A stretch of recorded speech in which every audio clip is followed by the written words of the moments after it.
한국에서 오랫동안 지성인으로 이렇게 뽑혔던 사람 한 분이 계십니다. 그분은 이여령 교수입니다. 이여령 박사죠. 책도 많이 쓰시고 또 베스트셀러도 내셨던 그런 분입니다. 이분은 지금으로부터 12년 전에 예수님을 믿고 예수님을 영접하게 됩니다. 그는 전 문화부 장관을 역임을 했고 또 이화여대에서도 교수로 활동을 하셨고 또 그는 23살부터 워낙 그 엘리트고 또 공부를 잘했고 또 똑똑해서 그 문학계에 등단을 해가지고 거기서 일을 했고 또 27세에는 주요 일간 신문지 매일 나가는 신문의 논설위원으로 27살 때부터 그렇게 활동을 했던 그런 아주 똑똑하고도 이성과 지성이 있었던 그런 사람입니다.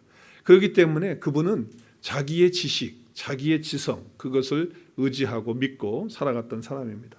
그 당시에 이여령 박사의 딸이 이민아 씨가 있었는데 그 이민아 씨는 미국에서 이제 활동을 하면서 변호사로 있었는데 그가 1992년에 예수님을 먼저 영접하게 되고 믿게 됩니다. 하나님의 자녀가 되니까 아버지가 생각이 나서 아버지에서 기도하면서 복음을 전하게 되는데 그 아버지는 예수님을 그때마다 거절합니다.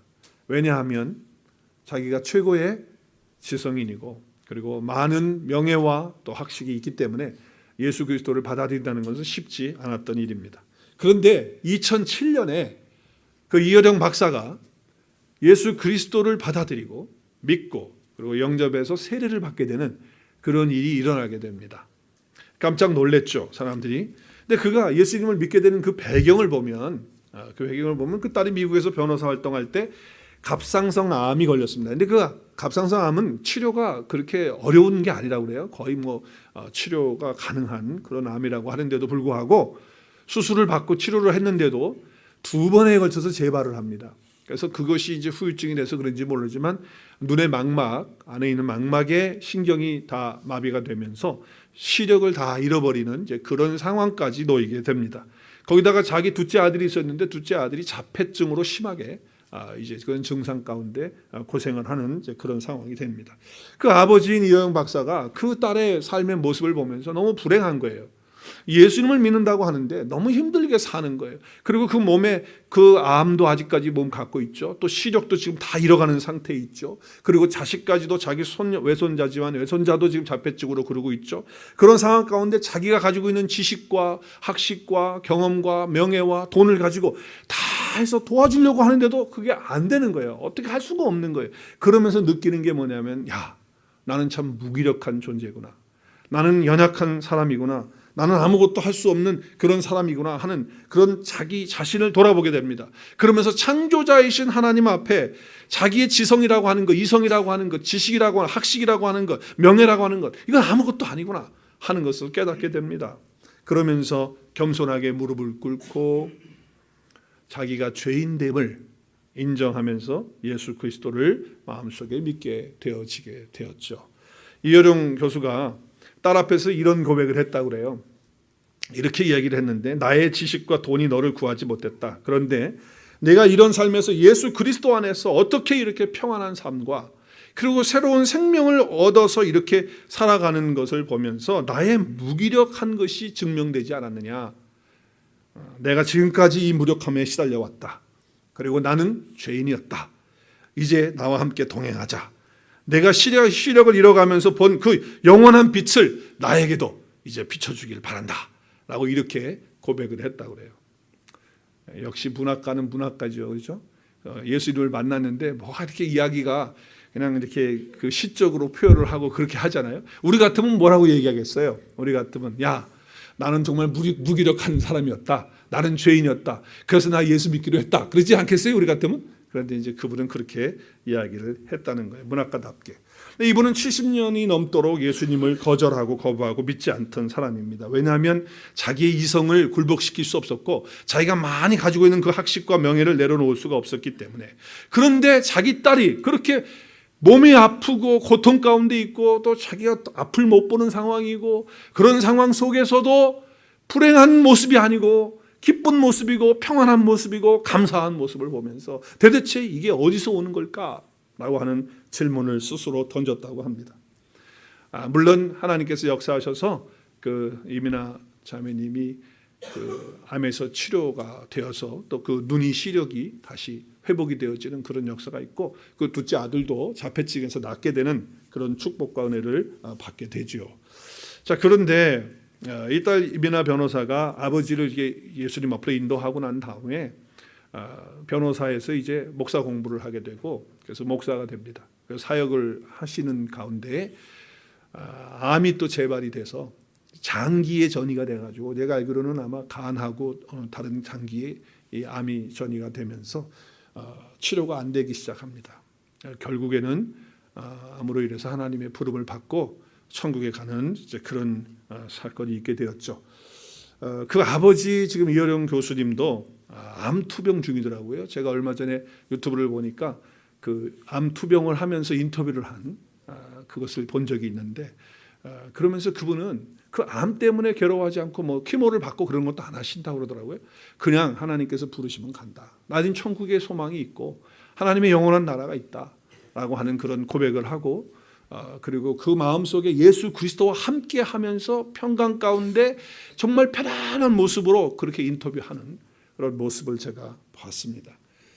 이어령 박사는 자신의 지성과 학식과 명예와 돈을 의지하면서 자기 그 교만함 때문에 예수님을 거절하고 그렇게 살았지만, 결국에는 자기가 얼마나 열악한 존재인가, 얼마나 무기력한 존재인가, 자기가 얼마나 죄인된 사람인가 하는 것을 깨닫고 예수 그리스도 안에서 이제는 새로운 존재로 주님 앞에 서게 되는 은혜와 축복을 얻으신 삶이 그에게 주어진 것이죠.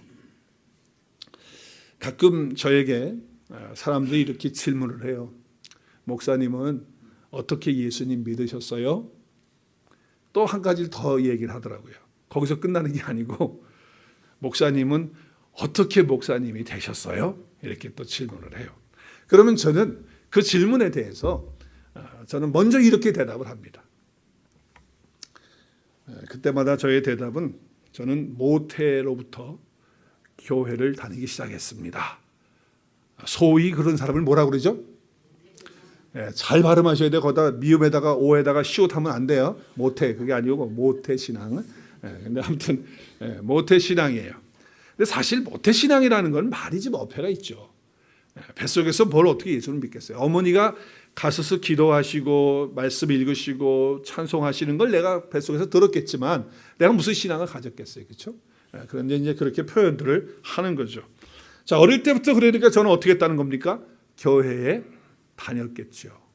그리고 저희 부모님이 집사님으로 계실 때, 또 저희 아버님이 이제 장로님이 되셨고, 그리고 나중에는 제가 티네이저 넘어가지고 우리 아버지가 이제 또 하나님의 콜링을 받고 사업하시던 것을 작은 아버지에게 물려드리고 본인이 또 목사의 길을 또 가셨어요. 그래서 목사가 이제 되셨는데, 하여튼 저는 그렇기 때문에 어릴 때부터 아주 엄격한 신앙 교육을 받았습니다. 보통 가정하고 틀립니다. 집사 때부터 말이죠. 제가 어린아이 때는 집사였거든요, 우리 아버지 어머니가. 그런데 매일 가정 예배를 드렸어요. 매일 가정 예배. 얼마나 힘들었는지 몰라요. 그리고 방학이 되잖아요. 초등학교 방학 때, 중고등학교 때 방학하잖아요. 여름 방학은 좀 괜찮은데 겨울 방학이 되는데 방학 때마다 해야 되는 것이 뭐냐? 새벽 기도를 가야 돼. 근데 여름에는 그래도 버틸만한데 겨울에는 한국의 새벽 기도가 5시예요. 야, 정말 힘들어요. 그런데 아버지 어머니의 그 강력한 그 압력에 의해서 억지로 나가야 됩니다. 안 나가면은 뭐 난리가 나니까. 그래서 새벽 예배만 끝나는 게 아니고 방학을 하면 새벽 기도회를 갔다가 와서 또 아침 예배를 드립니다. 이런 가정에서 제가 자랐어요. 그런 가운데 마음속에 늘 갈등이 있는 거예요. 성경 말씀을 많이 들었어요. 예수님 복음도 들었어요. 뭐 죄인이다 뭐다 뭐 계속 들었어요. 근데 내 마음속에 계속해서 갈등이 일어나는 건 뭐냐 하면 자꾸 죄인이라고 하는 것에 대해서는 인정할 수가 없는 거예요. 왜냐하면 내가 무슨 특별하고 크게 죽인 죄가 없거든요. 물론 마음속에 더러운 생각도 올라올 수 있고 양심을 속이는 거짓말도 좀 하기도 했지만 내가 경찰서에 끌려갈 만큼 죄 지은 거 없거든요. 또 뭐 법정에 끌려가고 뭐 감옥에 들어갈 만한 그런 게 없거든요. 그런데 매일 하는 얘기가 예수님이 내 죄 때문에 죽으셨다는 거예요. 내가 무슨 죄를 졌다고. 또 그리고 다 죄인인데 너도 죄인이라고 하는 얘기를 하시는 거예요. 그럴 때마다 마음속에 저는 갈등이 생기는 거예요.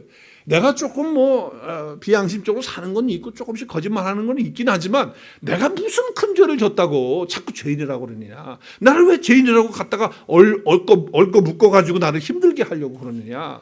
자꾸 그런 갈등이 제 속에 있었어요. 그러다 보니까 구원이라고 하는 것도 확신이 안 쓰고 천국과 지옥도 그것도 어렴풋이 있으면 있는 거고 또 그게 있겠나 하는 그런 생각을 갖고 그렇게 많이 듣고 그랬지만은 구원의 이야기가 나의 얘기가 아닌 거예요. 받아들여지지가 않는 거예요. 왜냐하면 구원의 문제를 해결하려면 먼저 통과해야 되는 것이 뭐냐면 내가 죄인이라는 것을 인정을 해야 그 다음에 구원이 되든 뭐가 되든 되는데 그걸 인정을 안 하는데 무슨 구원이 나에게 이루어지겠어요. 그래서 내가 죄인이니까 구원받아야 된다는 것을 알아야 되는데 내가 죄인이 아닌데 무슨 구원이 필요하냐 그 말이에요. 여러분 살다 보면 실수합니까 안 합니까? 하죠. 살다 보면 나쁜 생각이 마음속에 지나갈 때 있습니까 없습니까? 있습니다. 아직 행동으로 나오진 않았어요. 그렇죠? 근데 무슨 죄인이에요? 그런데 자꾸 거기다가 묶어가지고서 너 죄인이야 그래가지고 나를 눌러놓으면 내가 거기에 빠져가지고서 내가 왜 그런 데서 헤어나지 못하는 무서운 정죄 가운데 내가 살아가야 되나 하는 그런 갈등이 점점 나이가 들어가면서 그게 저를 힘들게 했어요. 그러다 보니까 죄인이라고 하는 것, 내가 죄인이라는 걸 선뜻 인정을 하지 못해요. 그러니까 구원이 이해가 됩니까? 안 되죠. 예수님의 십자가의 사건이 나하고 무슨 관계가 있겠습니까? 아무런 관계가 없는 거예요. 받아들여지지가 않으니까. 그런데 이런 갈등, 저의 완전히 갈등을 해결해 주시는 그런 어떤 깨달음이 어느 날 저에게 오게 됐어요. 그 기회가 언제냐면 제가 성경 잘 읽지도 않았지만은 하나님께서 성경을 읽고 싶은 마음을 주셔가지고서 이렇게 성경을 돌리다가 로마서가 나와가지고 1장부터 읽자 그래서 쭉 1장부터 돌려가지고 성경이 그때 이렇게 되어지는 성경인데 읽을 때 그 성경을 펴서 로마서를 1장부터 8장까지 읽다가 하나님께서 성령을 통해서 저에게 깨달아 주시는 엄청난 은혜를 저에게 주셨어요. 그게 뭐냐? 너는 죄인이라고 하는 거예요. 죄에 대한 정의에 대한 변화였어요. 죄 지은 것을 가지고 나는 자꾸 죄로 얘기를 했어요. 그런데 여러분 내가 죄인 된 것은 성경을 보니까 로마서 1장부터 8장까지 쭉 읽다 보니까 내가 죄를 지었기 때문에 죄가 되어지는 것이 아니고 내가 정말 동의할 수 없었던 그것인데 결국은 뭐냐면 그 죄라고 하는 것 때문에 내가 고통 가운데 있는 거, 그 죄라고 하는 것 때문에 내가 갈등하고 있는 거. 그러니까 내가 왜 갈등하고 있을까? 그것을 깨달았어요. 그게 뭐냐? 죄가 있기 때문에, 내가 죄인이기 때문에 지금 갈등하고 있는 거야. 내가 죄인이기 때문에 고통 가운데 살고 있는 거야. 내가 죄인이기 때문에 지금 막 여러 가지 힘들고 어려운 것이 내 마음속에 막 들어오고 내 삶이 그렇게 되어지는 거야. 그 이유가 뭐냐? 내가 죄인이기 때문에. 그 사실을 말씀 가운데서 또 깨닫는 거예요. 내가 얼마나 비참한 존재인 것을 그때 보게 된 거예요. 그때 보게 된 거예요. 그래서 내가 죄를 지어서가 죄인이 아니고 이 속에 내 속에 이런 고통과 이런 아픔과 이런 번민과 이런 갈등이 있는 거 이 자체가 죄인이구나. 그러니까 내가 죄를 짓지 않았거든요. 근데 내 삶 가운데 고통과 한계와 그 절망 속에서 내가 허무함을 느끼고 뭔가가 안 되는 그런 것들 갈등 속에 있는 굉장한 그러니까 바로 내가 죄인이었구나 하는 깨달음이 막 성령께서 저에게 주시는 거예요. 그래서 우리는 이런 깨달음이 여러분에게도 있었기 때문에 예수님 온 거 아니겠어요? 그렇죠? 예수님 앞에 나오게 된 거예요. 또 깨닫는 것은 뭐냐면 로마서 5장부터 이하에 쭉 읽으면서 제가 어떤 말씀을 깨닫냐면 내가 죄인 된 것은 죄를 지어서가 아니고 태어나면서부터 죄를 갖고 태어났구나. 그러니까 나는 그냥 어차피 죄인이구나. 태어나면서부터 죄인으로 태어난 거다라고 하는 것을 알게 된 거예요. 그러니까 모두가 다 죄 아래 태어났고 죄 가운데 있는 존재구나 하는 것을 알게 된 거예요. 여러분 이해가 될런지 모르겠지만 저는 이렇게 예를 좀 들어보고 싶어요. 만약에 어떤 사람이 한국에서 태어났다. 여러분도 한국에서 태어났잖아요. 한국에서 태어났다면 한국에서 태어난 사람으로서 한국 사람으로서 가지는 그런 모든 혜택과 적용이 그대로 다 이루어집니다. 내가 선택한 거 아닙니다. 그러나 내가 한국에서 태어났기 때문에 한국에서 가지는 모든 것들을 다 내가 적용해서 가질 수 있는 사람이 된 거예요. 만약에 미국에 태어났다. 그럼 미국에 태어난 사람이면 미국에서 적용하고 있는 모든 삶이 미국에서 태어난 사람에게 다 똑같이 주어지는 거예요.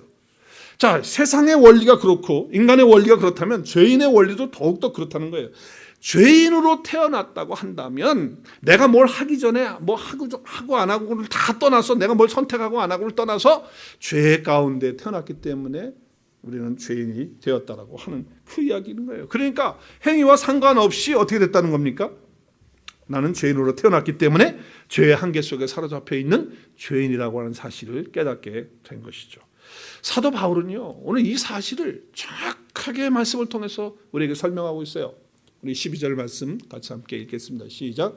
그러므로 한 사람으로 말미암아 죄가 세상에 들어오고 죄로 말미암아 사망이 들어왔나니 이와 같이 모든 사람이 죄를 지었으므로 사망이 모든 사람에게 이르렀느니라. 무슨 얘기입니까? 여기 지금 한 사람은 누굽니까? 첫사람 누구예요? 아담이에요. 아담이 죄를 지었기 때문에 뭐가 들어왔다? 죄가 들어왔다는 거예요. 그러면 아담 이후에 태어나는, 아담 안에서 태어나는 모든 사람들은 다 뭐다? 죄인이라는 거예요. 내가 행위를 하기 전에, 무슨 결과가 나오기 전에 이미 나는 죄 가운데 태어난 그런 존재다라고 하는 거예요. 그래서 모든 사람의 죄의 값은 사망이기 때문에 사망이 모든 사람에게 이루어지게 되었다라고 하는 거예요. 그래서 어떻게 됐다는 거예요? 그 본성이 타락하게 되고 내면의 우리의 질서가 다 엉망이 돼버리고, 그 다음에 더 무서운 건 뭐냐? 하나님과 나의 영이 단절되어지는, 하나님과 내가 끊어지는, 하나님과 내가 멀어지는, 그것이 다 이 세상에 아담으로부터 태어나는 모든 사람에게 주어진 그런 운명이 되고 말았다고 하는 것이죠. 그래서 그 결과가 뭐예요? 죄의 결과가 사망이다. 그래서 우리는 다 사망 안에 있는 그런 상태가 되었다. 왜? 죄를 지은 죄인이기 때문에, 죄 가운데 태어난 사람이기 때문에 그렇다는 거예요.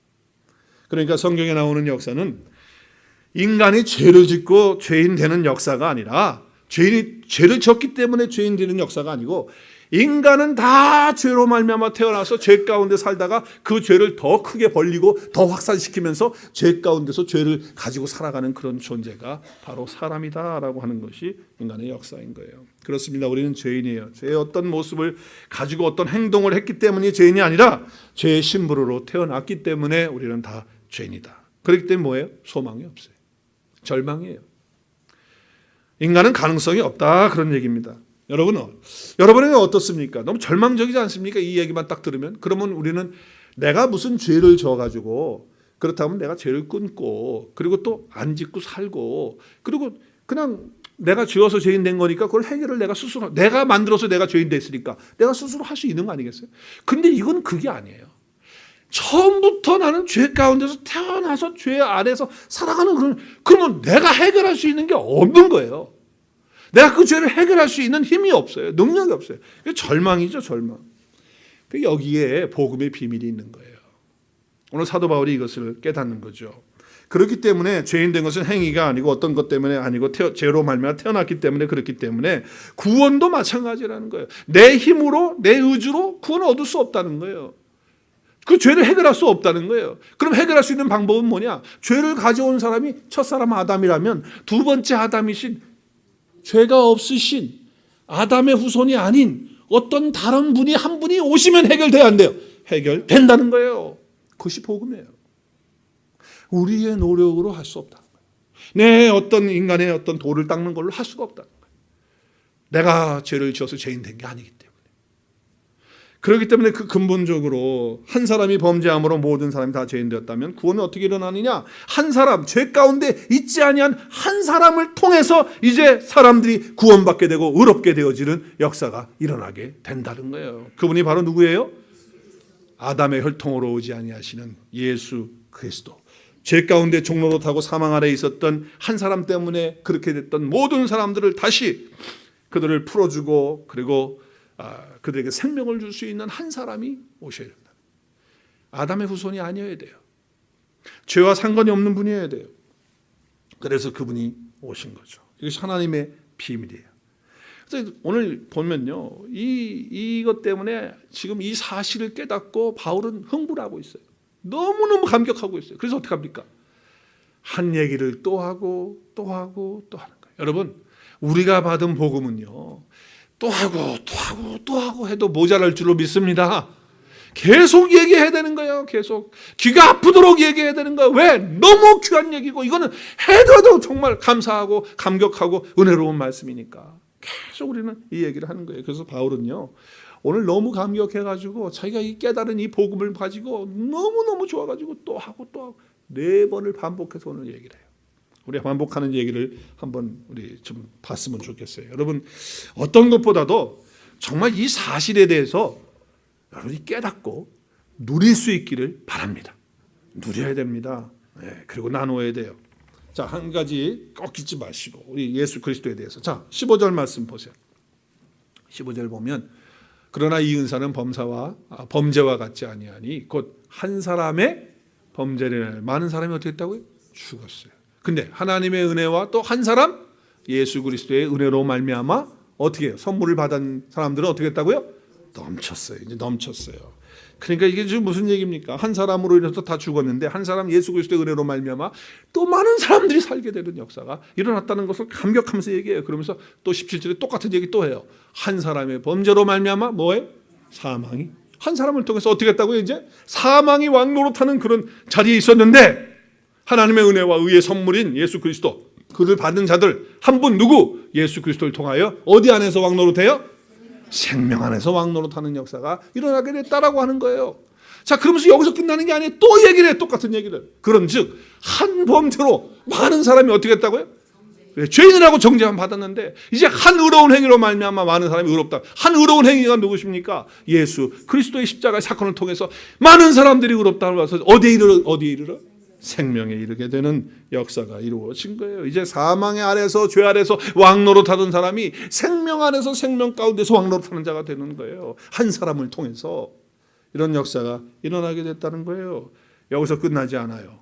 또 얘기를 해요. 똑같은 얘기를 같이 힘차게 있게 시작. 한 사람이 순종하지 않으므로 많은 사람이 죄인 된 것 같이 한 사람이 순종함으로 많은 사람이 의인 되리라. 믿으세요? 아멘. 바로 구절구절마다 지금 뭐라 그럽니까 바울이? 한 사람이 때문에 죄가 들어왔고 한 사람 때문에 멸망하고 한 사람 때문에 다 죽음 가운데 사망 가운데 왕노릇 텐데 한 분 때문에 이제 다시 어떻게 됐다는 거예요? 생명을 얻고 의인되는 역사를 누리게 되었다. 이게 복음의 감격이에요. 우리가 할 수 있는 게 아니에요. 이거는 하나님이 해주셔야 되는 거예요. 거저 받은 은혜예요. 자, 오늘 말씀 20절에 보면 좀 이해 안 되는 말씀이 있어요. 율법이 들어온 것은 범죄를 더하게 하려 함이라. 아니, 율법이 왔는데 어떻게 죄가 더 많이 생깁니까? 그러나 죄가 더한 것은 또 은혜가 많지. 그러면 죄를 많이 져야 되겠네, 은혜 넘치려면. 지금 그 얘기를 하는 겁니까? 여기 죄가 더한 것에 은혜가 넘쳤다는 말은 무슨 뜻인가요? 의인이라고 자랑하는 그런 사람들에게는 은혜가 없다는 거예요. 내가 의롭다, 교만한 그런 사람들, 나는 죄인이 아니다, 이런 사람은 뭐가 없다? 하나님의 은혜가 없다는 거예요. 예, 죄인이라고 고백하는 사람에게는 뭐가 있다? 하나님의 은혜가 넘친다. 그런 얘기입니다. 그럼 율법이 들어오게 되는 죄가 드러나지 않았는데, 그렇죠? 근데 율법이 오니까 어떻게 됐습니까? 죄가 조목조목 분명하게 선명하게 죄가 드러나게 됐다라고 하는 걸 율법이 들어온 것은 범죄를 더하게 했는데 율법이 들어옴으로 말미암아 범죄가 분명해졌다는 거예요. 이건 죄라는 것이 더 클리어하게 나왔다는 거예요. 그러니까 죄가 많아질 수밖에 없죠. 옛날에는 그 죄로 여기지 않았는데 율법은 뭐예요? 다 죄라고 말하니까. 그렇기 때문에 은혜가 드러나면 은혜가 죄를 없애버리는 거예요. 치워버리는 거예요. 커버하는 거예요. 은혜가. 그래서 은혜가 오면 율법적으로 더 이상 우리는 죄인이 아닌 거예요. 법적으로 죄인이 아니란 말이에요. 그런데 이 사실, 이 죄인됨의 비밀이 그것이 내가 죄를 지었기 때문에 행위가 그런 것이 아니라 아담의 범죄 가운데 태어났기 때문에 이렇게 되었다라고 하는 걸 깨달으면서 절망했던 사도 바울. 그런데 그가 반전을 일으키죠. 반전을 일으키는 거예요. 그런 가운데 어떻게 했다는 거예요? 나의 행위가 아니라 구원받은 것은 하나님의 그 은혜로 말미암아 한 사람을 통해서 예수 그리스도에서 이 은혜를 경험하게 되고 구원을 경험하게 되었다고 하는 것을 깨달으면서 바울이 성경이 확 구약 성경이 열려지는 거예요. 확 막혔던 게 뚫려지는 거예요. 그러면서 말씀 하나하나가 다 연결이 되어지는 거예요. 바울만 그렇습니까? 저도 그런 은혜를 체험했고 여러분도 그런 은혜를 체험하는 거 아니겠어요? 예수 그리스도 안에 있게 되면 모든 말씀이 다 뚫리는 줄로 믿습니다. 모든 말씀이 다 연결되는 줄로 믿습니다. 그런 은혜가 되어지는 거예요. 이것이 먼저 돼야 되는 거예요. 그래서 깨달아진 게 뭐야? 아하, 그래서 하나님께서 육신의 모양으로 이 땅에 오셨구나. 성육신의 그 비밀과 아담에게 속하지 않은 그 한 분이 계셔야 하기 때문에 하나님께서 육신의 모양으로 오셔야만 됐구나. 아담에 속하지 않은 분이 오셔야, 한 분이 오셔야 되기 때문에, 그렇게 죄 없으신 분이 오셔야 되기 때문에, 아담의 혈통으로 오지 않아야 되고 사람의 혈통으로 오지 않으셔야 되기 때문에 동정녀의 몸에서 나셔야 되겠구나 하는 것을 깨닫는 거예요. 그렇구나. 이것이 복음의 비밀이구나. 이것이 하나님의 경륜이구나. 이것이 하나님의 섭리구나 하는 것을 알게 되면서 모든 말씀들이, 성경 말씀들이, 신약 구약이 뻥 뚫리는 역사가 일어난다 그 말입니다. 할렐루야. 이 사실이 나의 것이 되면 성경이 팍 열려요. 예수 그리스도 밖에 있었던 예전에 우리는 다 한 사람 아담 때문에 죄인 아래에 있었던 사람들이에요. 정죄받고. 그렇죠? 그래서 어디야에서 종로로 됐다고요? 사망 안에서 종로로 사는 사람들. 근데 이제 정말 우리는 어떻게 됐어요? 그게 우리 옛날 얘기예요. 그런데 이제 복음이신 한 분 예수 그리스도로 말미암아 우리는 구원받은 자가 되었다. 이 감격이 우리 가운데 있어야 돼요. 자, 오늘 그러면 이런 은혜와 감격을 받은 사람은요, 삶이 달라져야 되는 거예요. 그래서 오늘 저는 한 세 가지를 좀 나누기를 원해요. 실제적으로 우리 삶 속에서 누려야 되고 적용해야 되는 것들. 세 가지를. 만약에 여러분이 예수 그리스도를 믿고 있다고 하고 내가 구원받았다고 이렇게 말은 하는데 이 세 가지를 누리고 있지 못하다고 한다면 여전히 아담 안에 있는 사람이에요. 아담 안에. 아담 안에 있으면 안 돼요. 우리는 예수 그리스도 안에 있는 자들입니다. 할렐루야. 그렇다면 그 예수 그리스도 안에 있는 자로서 누리고 살아야 되는 것이 있어요. 그래서 제가 세 가지로 말씀을 드리길 원해요. 예수 그리스도로 말미암아 이제 구원받은 자로서 삶을 어떻게 살아야 되는가, 세 가지.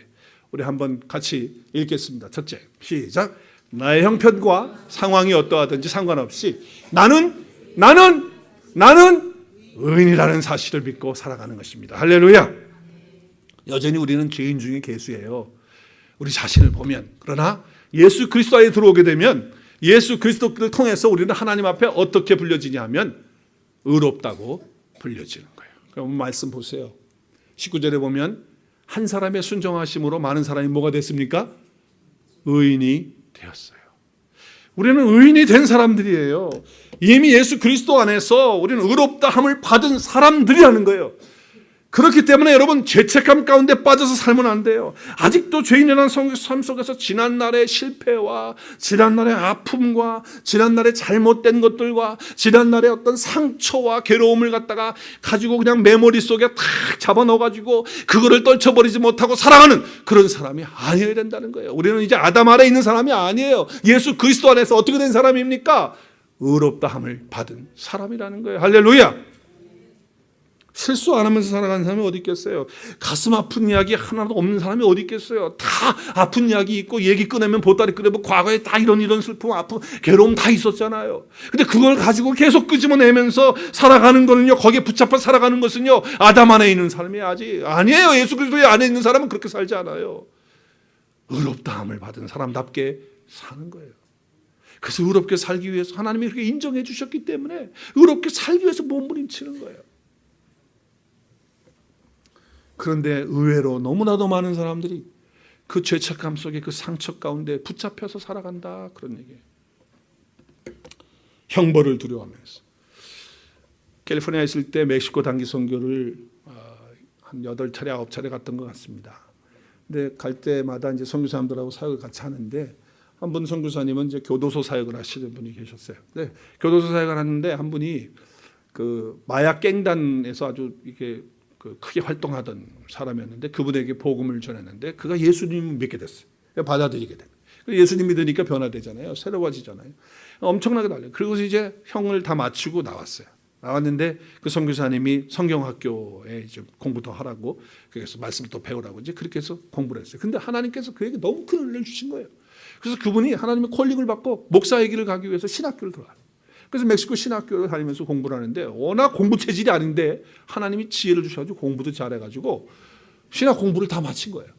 그래서 목사가 돼서 안수받아서, 근데 목사가 됐는데 그 깽단에서 그 마약을 관리하고 이런 사람들, 그러니까 이게 온몸에 그 자기들 깽단의 그 자기들 깽 그룹의 표시가 그 문신으로 돼 있대요. 근데 온몸에 다 거의 다 이렇게 문신이 막 여기까지 다 돼 있는 사람. 그러니까 자기 영은 깨끗해졌는데 몸이 지금 막 이렇게 지저분하잖아. 그래서 선교사님에게 부탁을 했대요. 선교사님, 그래도 내가 이제 목사 됐는데 이거는 좀 지워야 될 것 같다고. 근데 내가 능력이 안 되니까 선교사님 좀 도와주시면 좋겠다. 그래서 선교사님이 알아봤대요. 문신 지우는데 얼마나 되나. 그랬더니 문신을 새기는 것보다 지우는 게 몇 배가 더 비싸대요. 그리고 깨끗하게 지워지는 것도 보장이 안 된대. 그래서 선교사님이 그 목사님 불러가지고 얘기를 했답니다. 그 문신 그냥 가지고 사셔야 되겠다고. 그냥 사시라고. 그리고 이제 그거에 깽단의 어떤 악을 행하던 마약을 파는 그런 표시로 사인으로 살지 말고 예수 그리스도 안에서, 아담 안에서 삶이 아니고 예수 그리스도 안에서 새로운 삶으로 내가 문신을 가지고 있지만 새로운 사람이 되어서 새롭게 삶을 산다라고 하는 사인으로, 그런 표로 살아가고 사역을 했으면 좋겠다. 그랬더니 그 목사님이 아멘 하면서 받더래요. 그래서 이제 문신을 가지고 사역을 하는 거예요. 근데 그분이 사역을 제일 잘하는 곳이 어디냐? 교도소예요. 왜 그러냐면 교도소에 가가지고서 이제 예수 믿고 전화하는데 딱 팔 걷어 붙이고요. 여기 딱 이렇게 오픈하면은 거기 있는 분들이 형님 하는 식으로 이렇게 딱 하는 거예요. 그래서 그들에게 내가 과거에 이렇게 살았던 사람이고 과거에 이랬던 사람이다. 아담 안에서 내가 죄 가운데 살았던 사람인데 이제 예수 그리스도 안에서 그리스도와 함께 내가 이렇게 달라져서 문신은 비록 있지만 나는 새로운 존재가 되었단 말이지. 너희들도 그렇게 될 수 있다. 그러면서 거기서 얼마나 많은 사람들이 예수를 믿게 되는지 모른다. 여러분, 우리가 문신하신 분도 계시겠지만 요즘엔 여기다도 문신하더라고요. 하시는 분도 계시겠지만 문신을 안 했다 하지라도 꼭 문신을 새긴 사람처럼 과거의 죄 가운데 거기에 그거를 꼭 생각하고 그러니까 문신은 아니지만 그 문신 같은 거를 마음에 가지고 살아가는 그런 사람들이 있어요. 그래서 정말 그 너무 힘들게 죄 가운데 그 과거에 그 묶여있던 그 삶 가운데서 헤어나지 못하고 살아가는 사람들이 얼마나 많은지 몰라요. 여러분, 우리는 더 이상 죄인의 사인을 가지고 사는 사람들이 아니고 의롭다함을 받은 의인의 사인을 가지고 사는 사람인 줄로 믿으시기를 바랍니다. 그래서 그렇게 살아가는 삶이 돼야 되는 거예요. 그것이 나의 이야기가 되고 우리의 이야기가 돼야 돼요. 누구 때문에? 한 분, 예수 그리스도 때문에. 자, 두 번째는 한번 읽겠어요. 시작. 나는 더 이상 죄의 종이 아니고 생명 가운데 왕 노릇하는 하나님의 자녀라는 사실을 알아야 돼요. 그걸 믿고 알아야 돼요. 여기 말씀 보면 우리 한 사람 아담 때문에 우리가 뭐 죄 가운데 살고 사망이 우리 가운데서 사망이 왕 노릇하는 자 됐죠. 그런데 한 사람이신 예수 그리스도에서 어떻게 했어요? 생명 안에서 어떻게 해요? 생명 안에서 어떻게 해요? 왕 노릇하는 거예요. 생명 안에서 왕 노릇하는 거예요. 이제 여러분, 죄의 종으로 살지 마세요. 죄에게 매이고 거기에 지배당하고 끌려다니고 그러지 마세요. 제발 좀 그러지 마세요. 이제는 생명으로 왕 노릇하는 자라고 선포하세요. 할렐루야. 어떤 것도 나를 묶을 수가 없다. 내가 그리스도 예수 안에 있다 말이지. 여러분, 그러니까 돈에 매이지 마시고요. 여러분, 그러니까 사람에게 매이지 마시고 어떤 환경에 매이지 마시고 또 과거에 매여가지고서 그러지 마시고 또 사람의 어떤 평판, 사람이 나에게 뭐라고 얘기하나 사람들 갖고 그런 의식하지 말고 거기에 매이지 말고 어떤 염려와 두려움에 좀 매이지 말고 이제는 생명 가운데 왕 노릇하는 자로 자유함을 가지고 살 수 있기를 주의 이름으로 축복합니다. 이제는 더 이상 죄의 종이 아니잖아요. 우리는 의의 종이고 생명 안에서 왕 노릇한 그런 자가 되었다라고 하는 것, 이것을 기억하셔야 돼요. 세 번째는 시작. 나는 영생을 얻은 사람이다. 영생을 얻은 사람이다 믿고 사는 거예요. 영생을 얻은 사람이에요. 이미 얻었어요. 오늘 말씀 보세요. 뭐라고 그래요? 예수 그리스도 안에서 왕 노릇하면서 어떻게 해요? 생명의 영생에 이르게 되는, 영생에 이르게 됐어요. 이렇게 된 차가 된 거란 말이에요. 그런데 여러분, 육신적으로는 우리가 살고 있지만 예수님 오시기 전에 우리가 죽을 수 있어요, 육신은. 그러나 예수님이 우리 육신이 살아있을 때 오시면 우리 육신 죽지 않고 가겠죠. 변화되어서 하나님 나라에 간다고 그랬으니까. 그래서 천국에서 영원히 살아요. 근데 많은 그리스도인들이 예수 그리스도를 믿고 영생을 얻었다고 하는 것에 대해서 아멘을 해요. 아멘은 잘해요. 그런데 영생을 다 어떻게 생각하고 있냐면 그 다음에 죽은 다음에, 그러니까 죽은 다음에 천국 들어가서 영생하는 것만 생각해. 물론 그렇게 되죠, 우리는. 그런데 이 영생은요, 죽은 다음에 이루어지는 영생이 아니고 지금 이 시간에 이루어진 영생인 줄로 믿으시길 바랍니다. 왜냐하면 예수 그리스도와 함께 하는 것이 영생이니까. 예수님이 영생이시잖아요. 그분이 내 안에 함께 계시기 때문에 지금 이 순간에 내 삶의 현장에서 지금 이 순간에 영생이 내 안에 있는 거예요. 그래서 영생 가운데 살아가는 거예요. 그래서 오늘 뭐라고 말해요? 영생 가운데서 생명의 왕 노릇하는 자로 살아가는 거예요.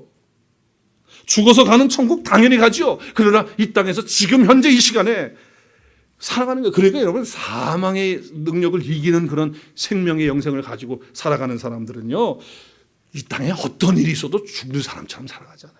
꼭 마치 죽은 사람처럼 그냥 이래가지고 살아가지 않다 그 말이에요. 지금 영생이 내 안에 있는데 말이에요. 왜 죽어가는 사람처럼 그렇게 사냔 말이에요. 우리는 영원히 사는 사람들인데. 할렐루야. 생명으로 가야 되는 거예요. 생명으로 살아야 되는 거예요. 그러면요 어떤 상황이 돼도 감사할 수 있어요. 어떤 상황에도 찬양할 수 있고요. 어떤 상황이 돼도 하나님께 영광 올려드리는 그런 삶이 되는 거예요. 우리 죽을 사람 아니잖아요. 영생을 이미 가지고 있는 사람 아니에요. 우리 영원히 사는 사람이고. 그러니까 세상에 있는 것들 집어 던지고요. 두려움 집어 던지고 절망 집어 던지고 염려 걱정 다 집어 던지면서 사는 거예요. 그리고 생명 안에서 예수 그리스도 안에 있는 영생 안에서 살아가는 저와 여러분 될 수 있기를 주의 이름으로 축복합니다. 복음 한 분 예수 그리스도 안에 놀라운 비밀이 있습니다. 실제적인 은혜의 비밀입니다. 이건 실제의 삶입니다. 뭐 죽어서 가는 그런 건 물론 갑니다. 그러나 이 삶에서부터 이미 그 생명과 그 능력을 가지고 왕노릇하면서 살아가는 거예요. 이것이 복음이고 이것이 예수 그리스도 안에 살아가는 사람입니다. 우리 함께 따라하겠습니다. 나는 더 이상 아담 안에 있는 사람 아닙니다. 나는 예수 그리스도 안에 있는 사람입니다. 할렐루야. 네, 그것을 확신하시고 내가 하나님의 자녀라는 것 기억하시고 그 사실 붙들고 복음이신 예수 그리스도 안에서 그 복음 누리고 예수 그리스도와 함께 영생 누리면서 이 땅에서 생명으로 왕노릇하는 저와 여러분의 삶이 될 수 있기를 주님의 이름으로 축복합니다.